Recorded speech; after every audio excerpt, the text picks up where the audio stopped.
I pledge allegiance to the flag of the United States of America and to the republic for which it stands, one nation, under God, indivisible, with liberty and justice for all.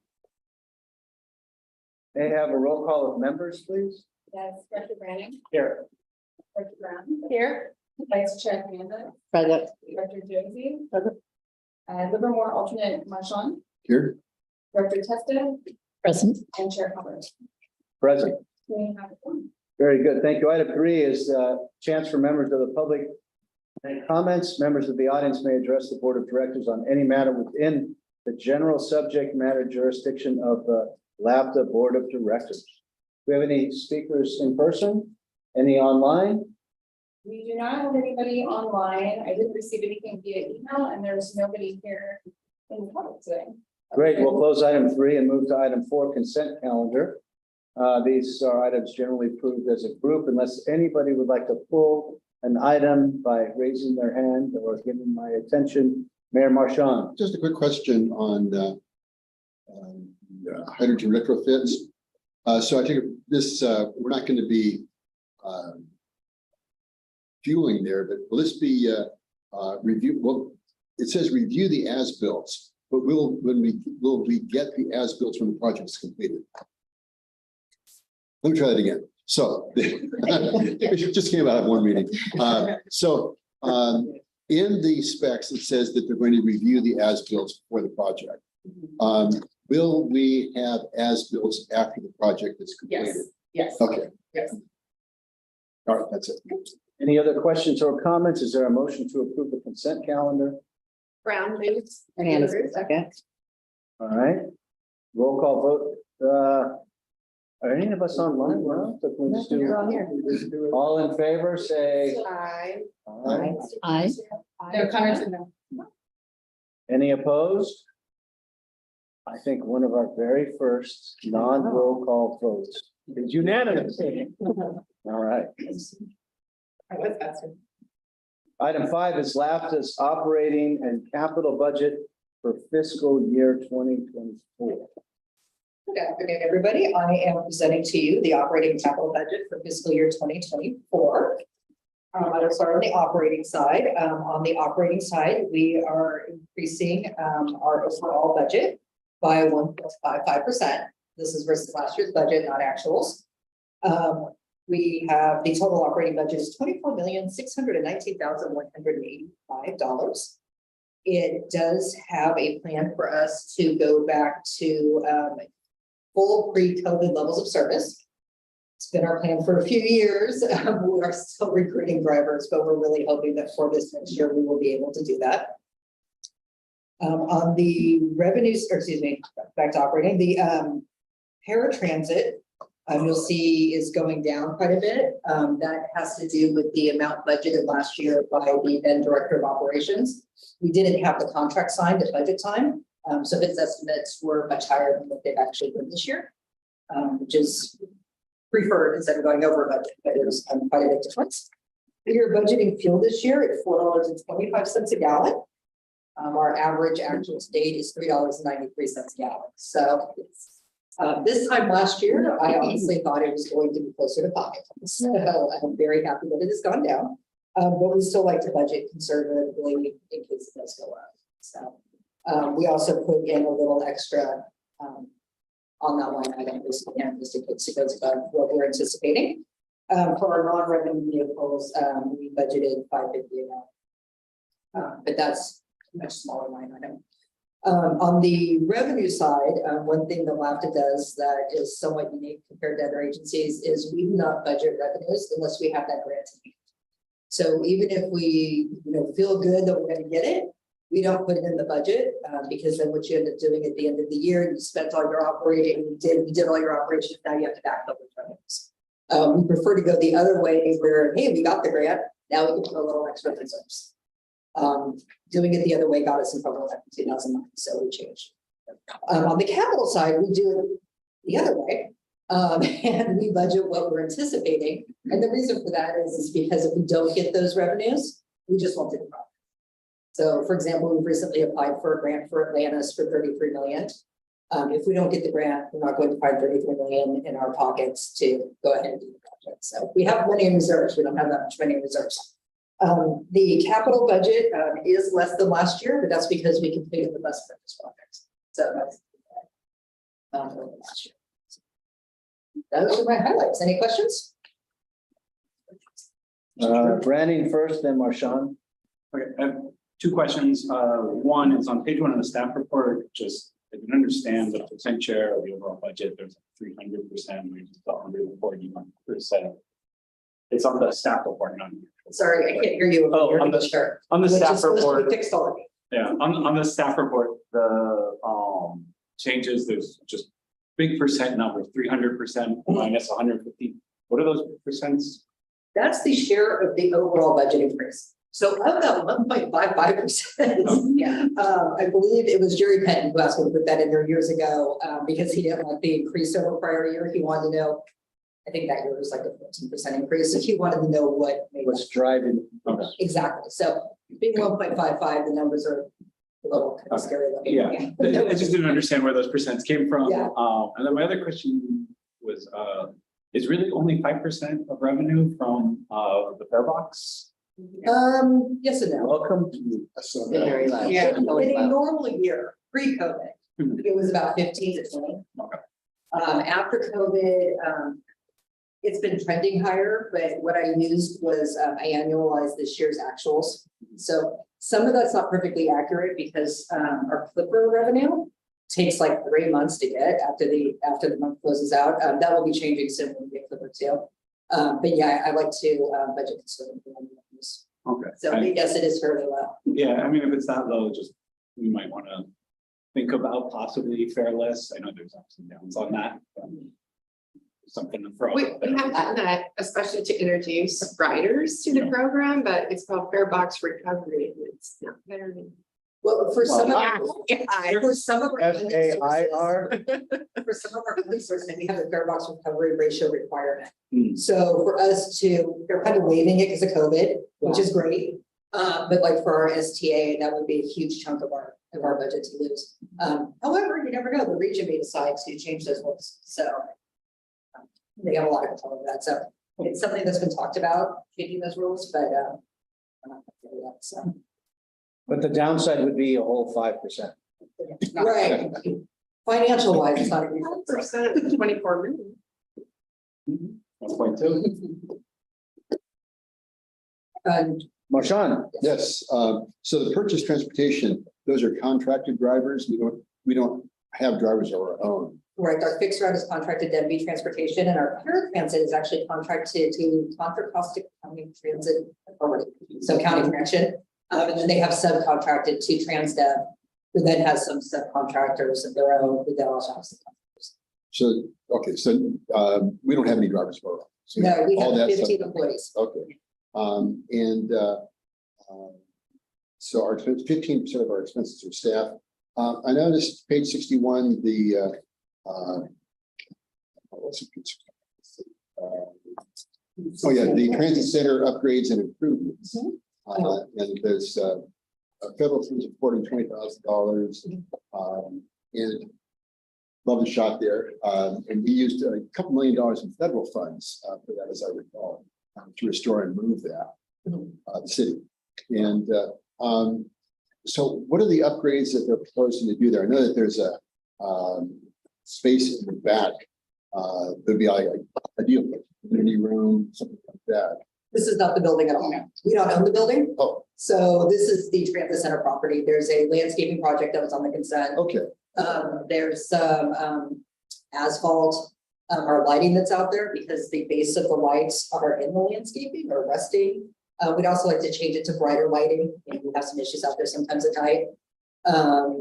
The overhead canopy needs to be painted. And then there's some cement work because one of the bus space was built incorrectly and the buses tend to hit the overhead canopy and park there. So yeah, that's not the building at all. because we Okay, don't so own it's the the building. center, not, Exactly. okay, all right, very good, thank you. Any other questions on the budget? Okay, Brandon moves, Marshawn seconds. Agreed. All in favor? Aye. Aye. Any opposed? Hearing none, our second non-roll call vote. Unanimous. Wow. Item 6, addressing rider behavior. All right, that's me. Good afternoon, everyone.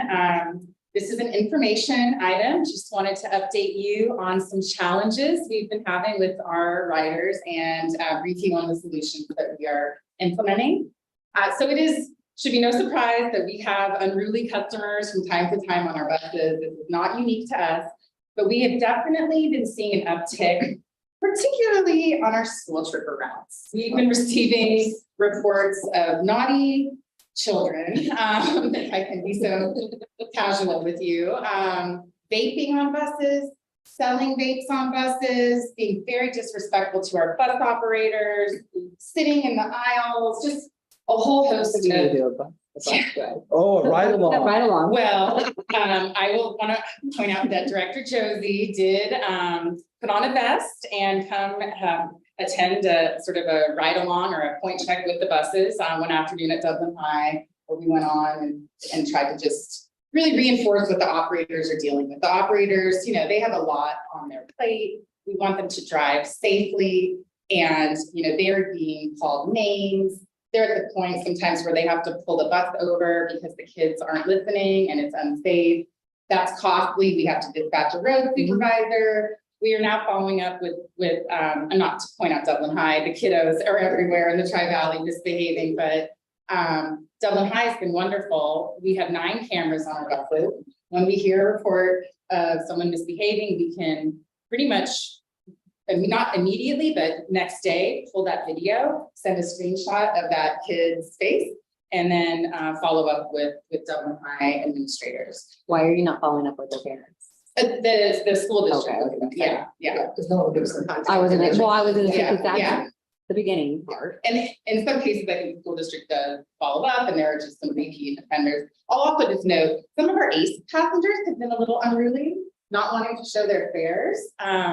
And so I reached out to Stacy from ACE last week, and I said, do you mind sending an alert to remind your passengers that they need to show their fares? She's issued an alert today. If you got an alert from ACE reminding passengers to show their fare, that was why. So hopefully that's nipped in the bud. But in regards to the student riders, what we are doing, we're implementing a multi-pronged plan of attack. We are posting some signage reminding these students that they are being recorded visually and with audio, and that any inappropriate behavior may result in loss of riding privileges. It's well approved by our legal counsel. We are recording an onboard announcement. The recording will take place tomorrow. So this is something that the operators can activate before leaving. Thank you for riding wheels. This is a reminder, you are being recorded. Not So that. something like that. I would love to do a recording, but they won't let me. We are improving our communication channels with the operators.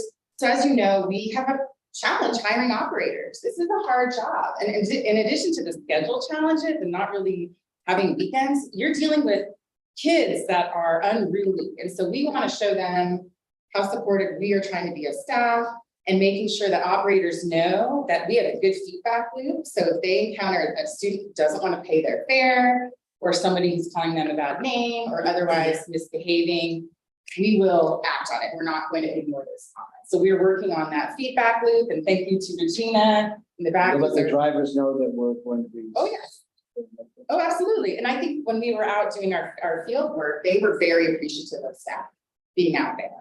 And lastly, just strictly enforcing the rider code of conduct policy, so suspending students from riding if the behavior is egregious enough. So we've done that, I think, twice. We had a student, the vaping incident, and I can't recall the other one, but following up with the school to follow up with the parents so they know, this is not tolerated. And I'm interested to see if we can create a student rider code of conduct or some type of agreement that parents sign when they re-register their students for the next year. I have to do it for my daughter. It's the school bus code of conduct, and I have to say, click yes. So I don't know, we have to talk to Mike to see if that's what we can do there, but something in the packet for the next year, so parents at least see, this is important.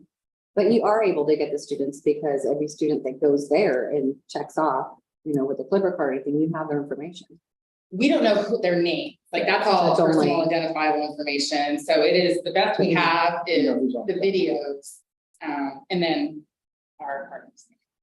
There's a correlation between the behavior and schools that are getting the free bus passes, the ACTC bus pass I program. don't think so, no, I mean, all of Livermore students get that pass, Right. and we don't see a lot of that behavior, I haven't noticed that behavior in Livermore. Only the lower income kiddos get it in Dublin and Pleasanton, and they're all on Clipper anyway, so it's hard to Yeah, tell who's exactly. actually using the pass. Do you have, with, like, with Dublin High, you have something with all the other districts, or, you know, you can contact the high schools or the district and get the information? Okay. You have that with all the schools? Yes. Real good coordination. To be clear, it's not just the high school students. It is not just the high school students, no, it is not. There's middle schoolers, you know, our continuation students are also, and just eighth graders as well. I mean, there's just, you know, we get complaints all the time. Why Livermore has and not Pleasanton and Dublin? What is Can you speak to that? That happened while I was. Livermore has it. So originally it started by ACTC. ACTC had a requirement to address low income riders. Students tend to be low income because they don't have jobs. So ACTC initially did Livermore as a test. Worked great. Totally increased the ridership. In Livermore, our routes are on the route, our schools are on the Route 30, the Route 10, the Route 15. Not a problem. We got enough buses, we can handle it. Dublin and Pleasanton, if we increase our ridership anymore, we don't have enough drivers and buses. So at some point, we can actually roll it out to everybody. But we have to be able to actually accommodate everybody, if everybody decided to. Okay. My next question is how on the buses, especially where there is behavioral issues, are those buses higher use and more crowded? Yes, Because students that, you know, if we create an environment that leads to that kind of behavior, there is some accountability for us as well. sure. I think the biggest impact is kids sitting in the aisleways and that's, you know, blocking access, and it just leads to a little havoc. But the kids. They're forced to, because of overcrowding, they're forced. No, I think they just want to sit.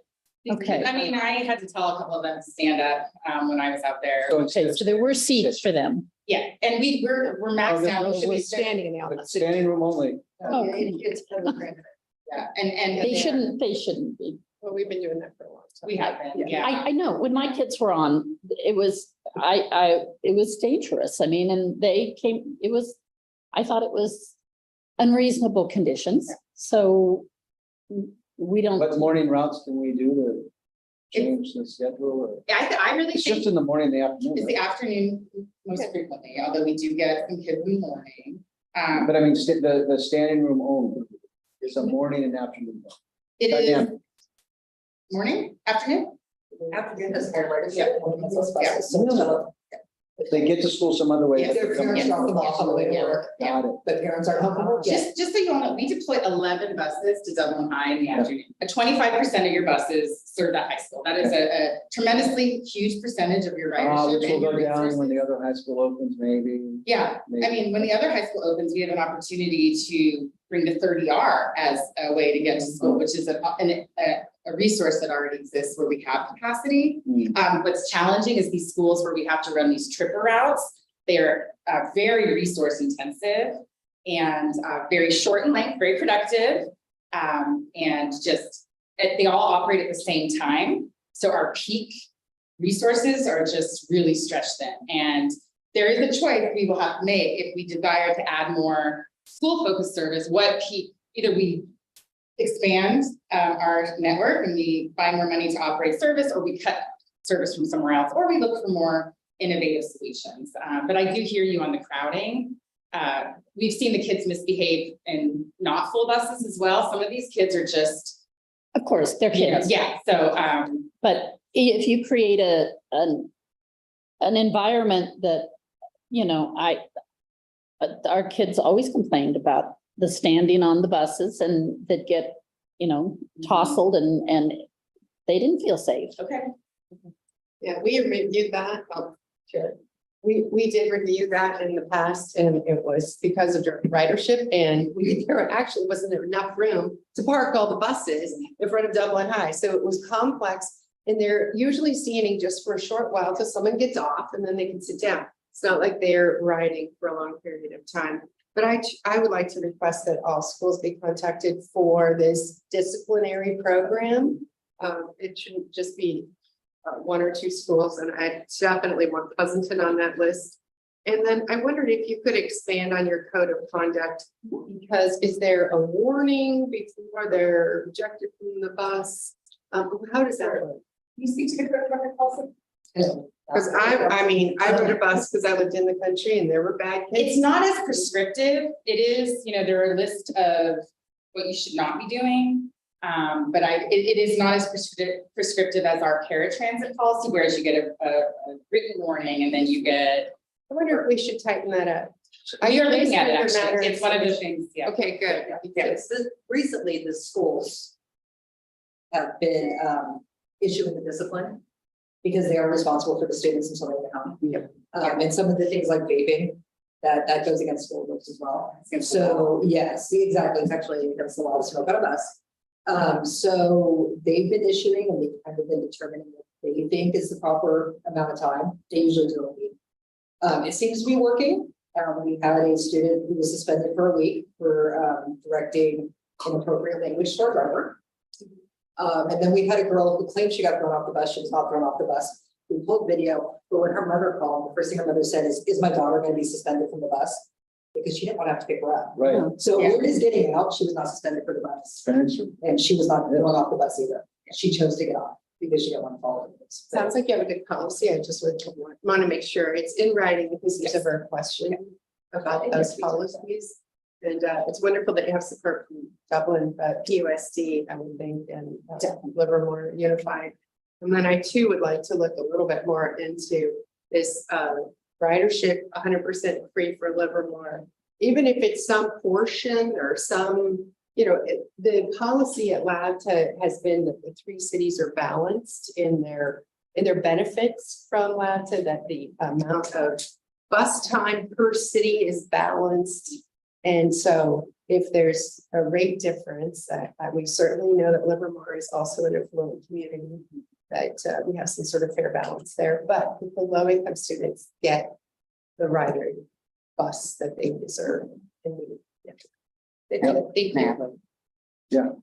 Please. So no, that's ACTC. And so the reason why Dublin had not gotten it before is because Dublin Unified School District had not signed up for it, because that was one of the questions I asked when I got onto ACTC, and they said Dublin never signed up for it. The schools themselves do most of the administration, and you're right, Dublin didn't have the staff, it took a long time. to They get just, Dublin on. they had not done it. So, but they're on board now. And so, but going back to the discipline, I think that, the school principals, they make announcements every morning. And those announcements need to be reminded, because that's an easy That's a great idea. announcement. That's a great idea. That's not, but I think it's also our responsibility to send all the ridership, not just the trouble kids, that all the ridership and let their parents know.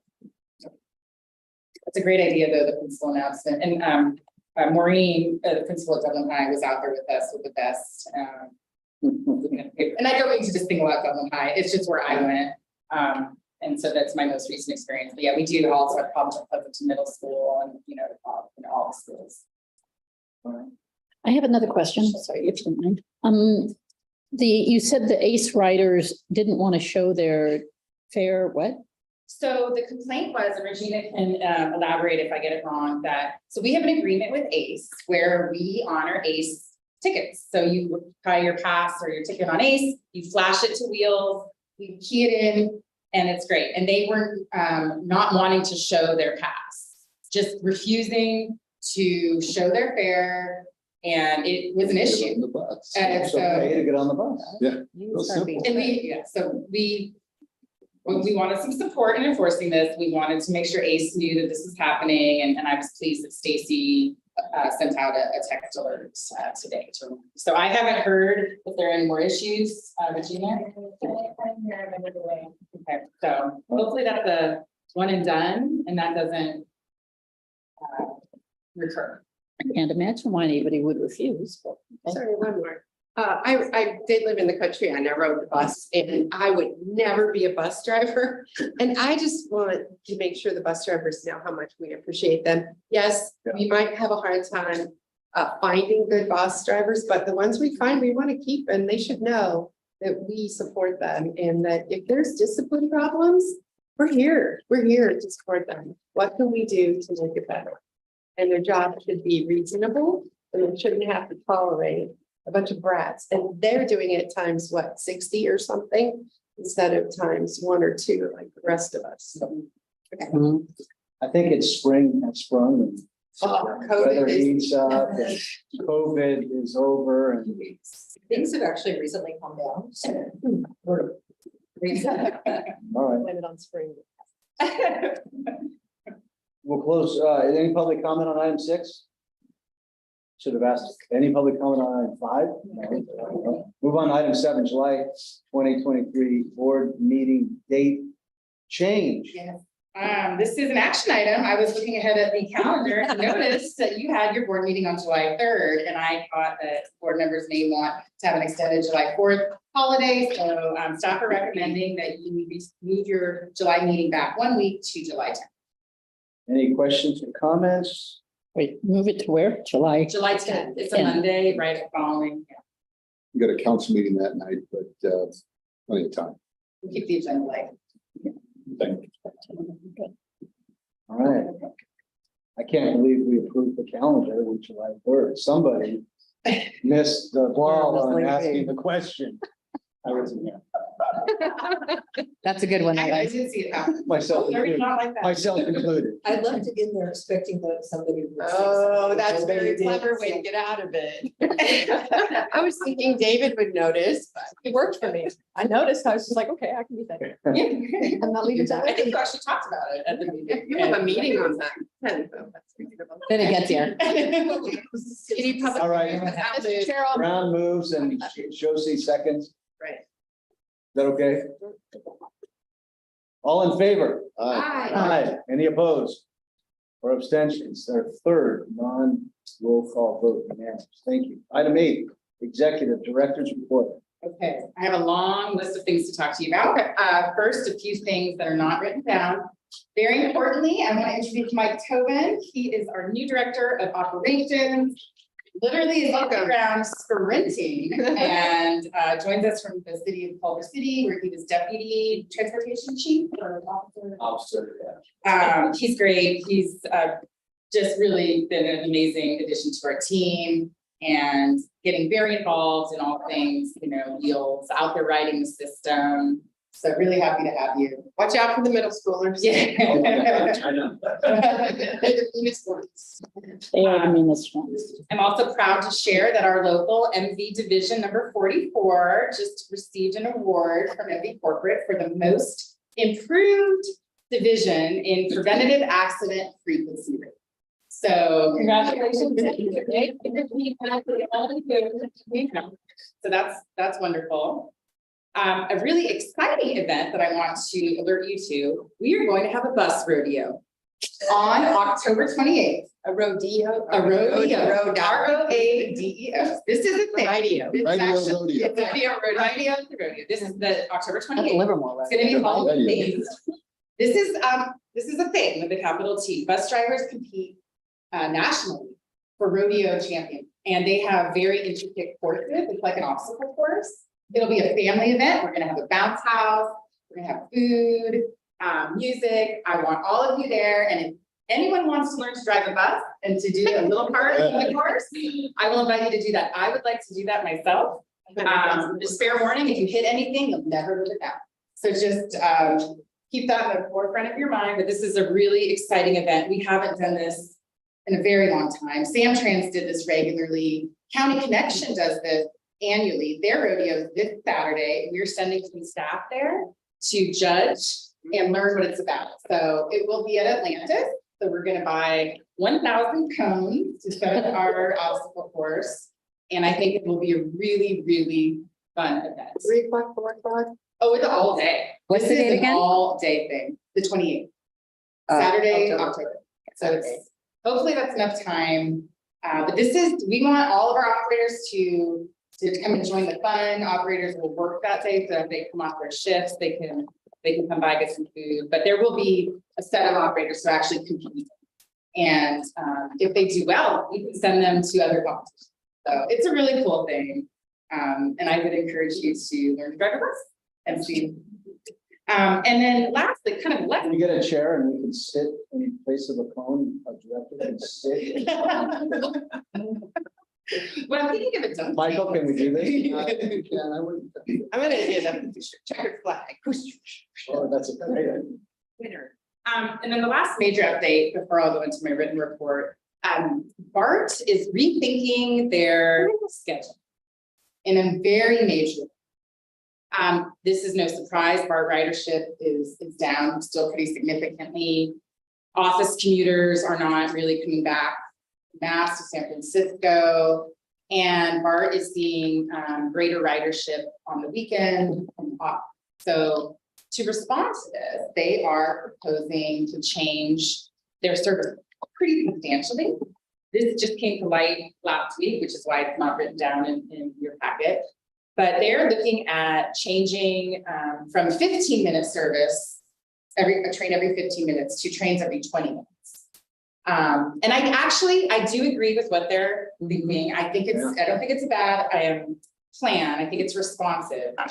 Our challenge is our entire network is built off the BART 15 minutes. This is a major change for us. And BART is looking to implement it September 11th, which gives us more time to do our outreach, collect our data, and come up with some solutions. So we are already working on that.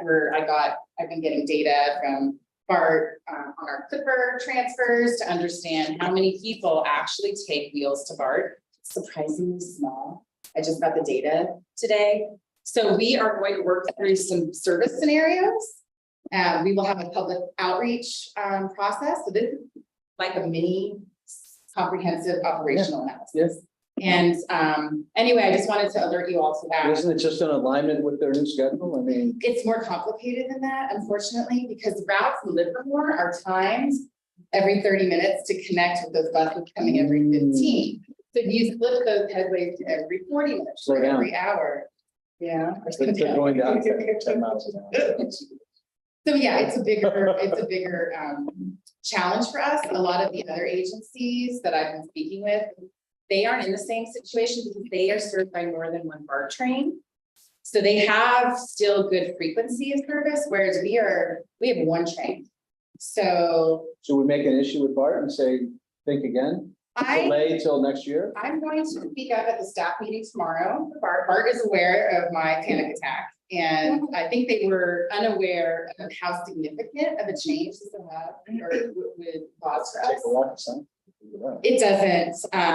So how about I get back to you on whether we need to elevate this? I'm hopeful the staff will hear and be open to our feedback, but we're kind of small potatoes when it comes to the BART ridership. So I think worst cases, they implement September 11th and we just aren't there day one with our new network. We might be coming a few months later. But it depends on how important it is for us to connect to BART. If we learn that people really want to take wheels for local service and that BART is an occasional connector, we might not have to change our network too much. I think that's something we need to learn. If we're still running 15 minutes and they're running every 20, that's certainly preferable than the other way around. Us running every 20 and then running every 15. Yeah, because Yeah, worst they case get their- scenario, you're waiting. Yeah. I mean, you're not waiting that long. Yeah. You might have just missed one, but And it does sync up. We looked at Yeah. it's an imperfect connection, but I rode BART the other day and I'm not just gonna drive out to the station and go for a train. I look at the schedule because I know how frequent it is or how infrequent. So I think my hunch is folks will tolerate an imperfect BART connection. My hunch is folks won't be excited about a reduction in frequency. So we're having our staff look at some of those scenarios right now, and we will onboard a public outreach firm to help us outreach to our riders in their language, where they are. This doesn't impact our school trippers. This is really just your local service. But it is an opportunity to understand or better understand the travel patterns that are presenting themselves post-pandemic and, you know, to understand, do we need to restore service to Eastern Livermore, the Route 11 off of Vasco Road? We have a route that's been suspended for 3 years because of COVID. So I'm curious, is there an appetite? Is there ridership potential there? So we will be bringing this back to you, most definitely. Drivers pretty much won't care, I think, because they'll just retime the arrival. Yep, yes. So therefore, getting the word out and for BART to pay for public outreach, maybe they should come out and buy public service announcements or at least put something at the end of the line advertisements so that people can see the new times. People will adjust and drive. And to your point of we don't know how many actually take the bus. I did get the numbers today, and of our 4,000 average daily riders, and those are people taking 2 trips. It's about 150. It's tiny, and this is just Clipper. Still okay? 150 people. It is. It is. Small percentage. It is. It is. And so what we just need to understand is what are the trade-offs? You know, if we connect with every BART train, what can we do elsewhere? We might be able to reduce service on our rapids, but add more weekend service, night service. And I think that's sort of what BART's doing. So I think that's part of what we need to know. Just to remember, I'm so disappointed we only have 150 connecting to BART. We worked so hard. Remember how we had a group of people and they went around the community all along the corridors to say, here's where the BART train, now you can't get parking spaces at that time. But we really worked for riders. And that 2-seat ride is just really difficult to get. Well, I think we had it though. I mean, we're looking at what our current Right. percentage is, but pre-pandemic, it was certainly way higher It than. was about 16% of our ship transferred into and from. Yeah. Yeah. 16% of 4,000. Oh, no, That's back then it 7,000. was 7,000 back then. Yeah, so much higher. So you're looking at over 1,000 a day. About 1,000 Yeah. a day, down to 150. Yeah. Yeah. Yeah, and I think part of this is also are people gonna ride BART when they don't feel safe? We can only do so much to generate our ridership if the BART system is perceived as feeling unsafe and not clean. I mean, I rode it, I had an uneventful trip, but I definitely was nervous. And that's just because you hear a lot on the news about people's experiences. And so I'm trying to make this a let's make lemonade out of lemon situation. And this does give us an opportunity to rethink our network, but not for a lot of time, unfortunately. Okay, now I'll just zip through the written report. So our ridership for April is not yet available due to the earliness of this meeting. We are still, I think, trending where we were in March, which is still below our pre-COVID level of ridership by about 30%. But I will share, we did look at some of the data for the 10R after we made the change to go to every 15 minutes all day. So we improved the service, basically doubling the weekday service on April 17th. And you can see ridership already starting to increase. So that, I think, that indicates our ridership is responding well to frequency, and that Route 10 is a really important connector for our community. The long-range transit plan is still underway. This is one of Tony's projects, and he's on vacation this week. But we wanted to let you know that we are starting our stakeholder outreach. And so the project management team, led by Nelson Nygaard, sought some community input from the 3 cities' staff members, and we'll be looking to speak with our advocates as a next step in the long-range plan. We are also administering our fixed route customer satisfaction survey. This is our annual check-in with our riders. Another good opportunity, given the timing of the BART change, to understand how people transfer within our system. This will be an onboard survey conducted over the next month. We are proposing to include our school shipper routes as we have in the most recent version of the survey, which was 2020. So we haven't done this survey in a few years since COVID. Since COVID hit. So we are proposing to survey our student riders as well as our local fixed route riders, and we will report back to you those results in the fall. Your shared autonomous vehicle project, just wanted to give you a quick update there. We are working on a survey to administer to the businesses that are around the terminus of the proposed SAV route. So this would include Sice and Ross.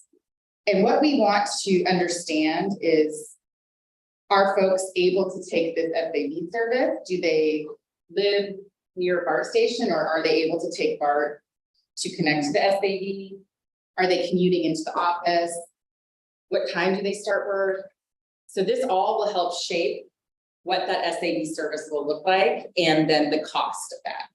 Originally, it was scoped to have pretty high ridership, assuming 10% of folks commuting to the Zeiss Business Park would be taking the SAV.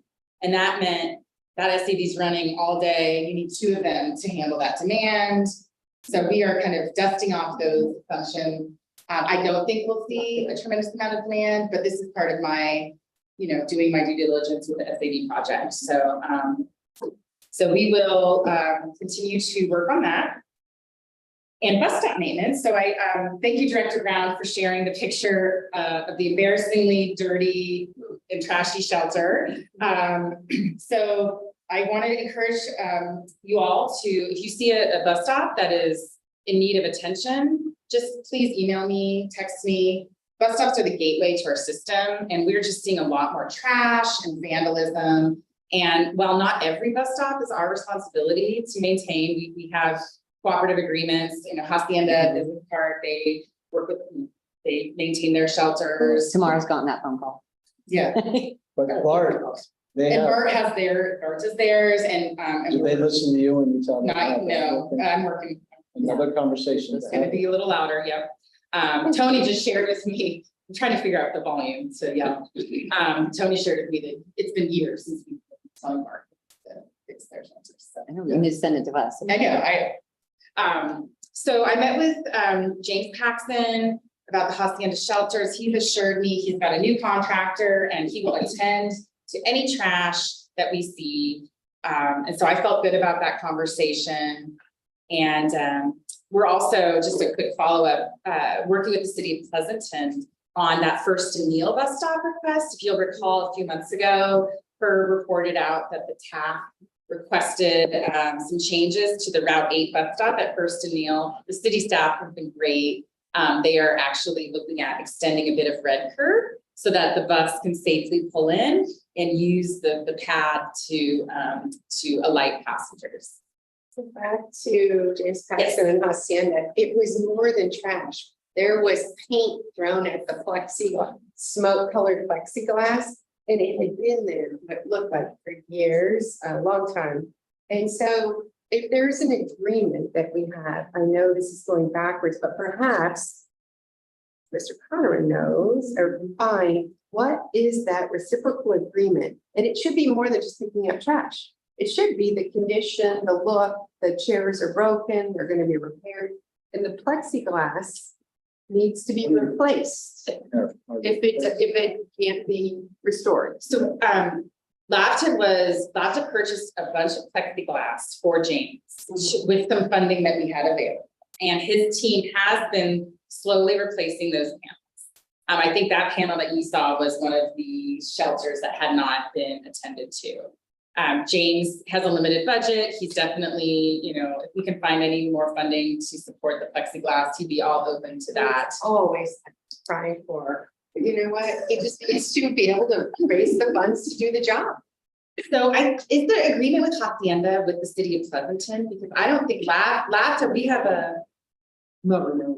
Okay. We don't have it for shelters. It's the city of Pleasanton owns the shelters and they have an agreement that Hacienda will take care of. All we have is the water. We should call the Pleasanton. We need to do a little. First I've heard of this. This is interesting. So I can do a little digging there to understand. Yes, Give me some dates so I Yeah. can use it. absolutely. But I think James got a new contractor. He admitted, that his contractor was not being responsive, so he did get a new one. And it is more than trash. It is crazy vandalism, and it's burning with lighters into the shelters, with knives. Some of these These are shelters, future writers. some of these shelters aren't served by our bus anymore. I mentioned to James, would he be open to removing the shelters that don't have bus service? And he was pretty hesitant to do that. I think he feels pretty strongly that, and I get that, once you have a shelter and it goes away, will it ever come back? But it's Looking better. with the unhoused Yeah. situation that we're all They're facing. definitely magnets I to know, they our are. own house, but I know we've had that issue and what is the policy? Who takes care of it? Because we had some severe, where they just become, homeless shelters now. So James shared with me how he handles this. It's a public area, so you can only do so much to remove people. It's more like, can you move your stuff so we can clean the shelter? And then the unhoused tend to move back. There's also a challenge with when property is left there. So maybe there was an unhoused resident in the shelter and they left and there's all of this stuff. James has expressed that he's not sure what is someone's personal belonging, and he referenced, what was the Dodges? No, it's Boise, it's Martin versus Boise. Right, so can you talk about that? Well, that's it. Arresting people who are unhoused, you have a problem with that if you don't have enough shelter beds available. This case from Boise, Idaho, has held that Right. you can't cite it. We have, put up no trespassing notices and stuff. On a case by case basis, we tried to act and it's kind of done out of hand, but it's not as though it's just a snap right in the citation. Okay, I know we also had issues with them being used as hygiene shelters and there was human feces. in Oh, them. yep, he did talk about that. And so, I mean, if you have a shelter that is not being used as a bus shelter, the type of use it's going to end up is, he had a huge amount of chatter on the social media about the filth in some of and this was about 2 years ago, I think, and we had to send a hazmat team out, I think. Yeah, that's. So with all due respect to James, it's our bus shelter. No, it's city's. It's the city's. We'll get to the bottom of that exactly. Yeah, As far as the paint goes, there is a product made by a company called TSW okay. that will remove paint off of plastic. The company's- There's even graffiti kits, I understand. I've got one in my car, but it's I've got the masonry, the regular and plastic. I have all three of those. Okay. But that'll stay off. You get all the plastic. So according to James, the problem is with some of these shelters, it's a polycarbonate, it's not actually plexiglass, it's polycarbonate that he likes in his. And it's the problem of he's removed the graffiti, he's removed the graffiti, he's removed the graffiti, and now just get rid of it.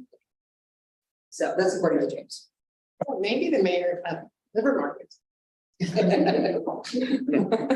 No, they I have see a friendly They just- competition. they I just can need to install the new panels. That's all. We love handles in 50% of the shelters. He just needs to get it. All right. Okay. Polycarbonate section. I have a quick question, if I might. Yeah. Are drivers empowered to report shelters that they see that are not up to standards? Definitely. And we are encouraging them to do so on the Yes. regular? We will continue to remind them of Checking that their feedback. routes. And James actually has a bounty out for if you can catch one of the vandals in the act, and it results in their prosecution. Get a camera. $500 bounty. So he's definitely trying to think through all things. He says trash is dumped from neighboring apartment complexes as well. I'm sure that's that happens. We don't He want to also did- prosecute. Why would they do that? They have garbage cans at the apartment complex. That doesn't make sense. So we have an apartment complex in Pleasanton that I had to deal with this on because I was having to call out our shelter maintenance people literally every day. And these people were really smart. They were taking the address labels off their boxes. I had a conversation with the apartment manager and she said, well, the dumpsters are on the other side of the building. They're probably going there because it's closer. But I told her that I couldn't use public transit money to pay for apartment garbage. I don't know if that's true, but that's what I told her.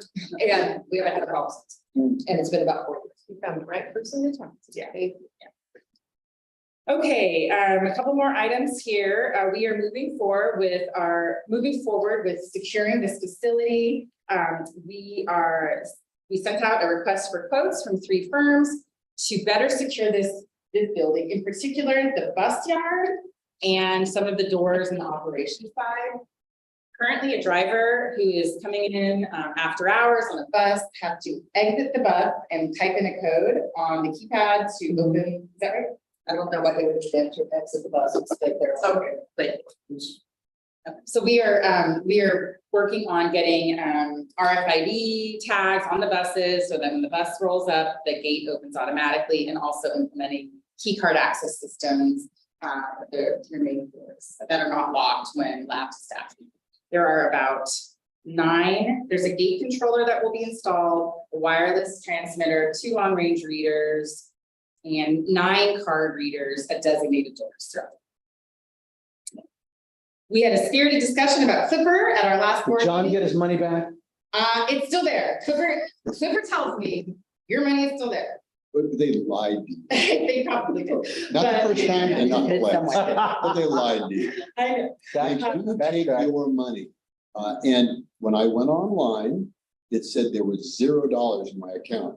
When I called and accessed the, what is your balance? Okay, I was told that there was a 0 balance on my card. I'm willing to take this on as personal. But then when I called and actually spoke, I actually spoke to a person Okay, because I had written the balance on my Okay. card. So when I actually called and talked to a person, they said, oh, yes, I see that your money is still here. So we can put it in your account. So you can't use today, but the next time you go in, like tomorrow, you can, next time you tag your card, you can use it. okay, But when I looked at my account, it was 0. But until you actually talk to a person, you cannot put the money back in, but they do take your money. Now, if you have a system that automatically reloads, Yeah. It doesn't reload until you use your card.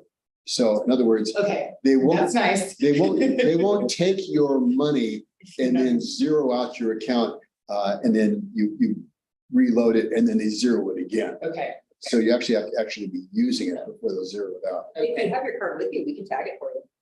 Pardon me? If you have your card with you, we can tag it here. Oh, no, I'm good. No, I'm good. But I had. we're gonna get to your money there. So you see, when I was no longer in office, I didn't use my my Clipper card. So when I get back, I'm heading over to ACTC and it says 0 on your account. Look at my card, it's got $18 on it. And so I called and they said, oh, well, tomorrow, next time you tell us, so I need it today. I'm trying to get to Oakland today. Yeah, And it's a series of very frustrating calls. And then when I mentioned it at ACTC, they said, well, we'll have someone call you. And then when they did, they said, oh, yes, we take your money, but if you call us, we'll get it back to you. yeah. I But think that's. you have to call for it. Yeah.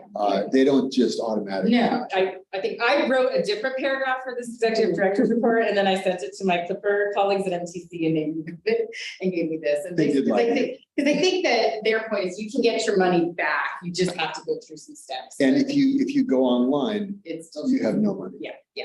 So, Clipper's funky, and they even said, we're not going to do anything about that because in a year, Yeah. we're going to be rolling out the new system.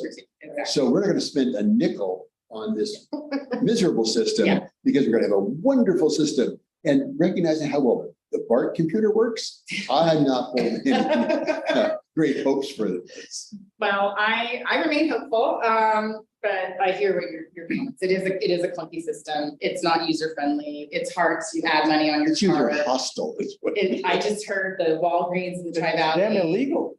their Clipper machine isn't working, and so people can't access, Walgreens as a way to add money onto their Clipper card. And we want to push people to Clipper. We want people to pay quickly. It's easier for everyone. So I have a vested interest in, doing what I can to try to work out the kinks. But I ended up having to buy a paper card for 50 cents more, even though I had the Clipper card. that's frustrating. That is frustrating. Clipper staff did share that the Clipper 2.0 system, which should be rolled out next year, it does keep moving, We'll allow riders to tap their credit card, just like that happens in Europe. So Oh, tap good. your Oh, credit card, tap the reader. It's like a slot machine. So I think that's exciting. That's more user friendly than this current system. Because having to buy a Clipper card when you're only gonna ride once is ridiculous. Yeah, and if you're unbanked and you're not paying cash, it's Get a very. bunch of quarters or nickels back. And lastly, some sad news, but not too unexpected. We were not recipients of the Transit and Intercity Rail Capital Program Round 6. Congratulations to Valley Link on your award, and to Michael Tree got an award. I was a little jealous about that, but this was a large regurgitation of our application last year, which was a collaborative effort with 2 CTA, Tri-Delta Transit. It was a big mega ask. So I wasn't too surprised there. And we are still waiting on our 2 grants for Atlantis to build the maintenance facility. Tamara mentioned a $33 million bus and bus facility FTA grant, and then still awaiting the appropriations. So the community project funding request for the expansion of our hydrogen fueling station project. So if I hear about those, I will be very excited and share the news with you as soon as we hear it. Any more questions on the executive director's report? See, One quick question. and there for Sean. So, what is the difference between a customer service, administrative incident and an operations incident? Ooh, Tamara is leaving the building here. On the left.